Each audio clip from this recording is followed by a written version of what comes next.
ازاي تكسب الدوري الانجليزي على طريقة بيب جوارديولا؟ اسأل مجرب.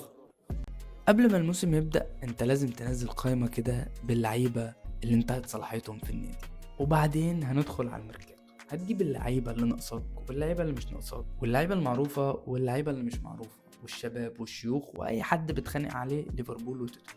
هتطلع في لقاء صحفي تقول انك مدرب مشطب وان افكارك كلها محتاجة تتغسل عشان افكار، وان ليفربول وارسنال جاهزين عنك، وكده نبقى بعيدنا لاقي. Maybe you have to commit because they jump. He stays the ball. مش بس كده، انت هتبتدي بقى تتحنك وتغير مراكز اللعيبة وتلعبهم في ادوار مش بتاعتهم، فتخسر نقط وتحسسهم انك بعيد عن المنافسة. واول ما يجي شهر 12 تبتدي جري، وبقابلني لو حد عرف يمسك الحصان. What you doing? What you doing? Booty will be difficult. Yeah, for sure, 100% will be.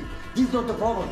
10-15 ماتش ورا بعض بدون هزيمة. لما تحب تحسم الدوري يا تحسمه قبلها بماتشين، يا زي ما بتعمل مع ليفربول في اخر ماتش، ويا ريت يعني لو بفرق نقطة.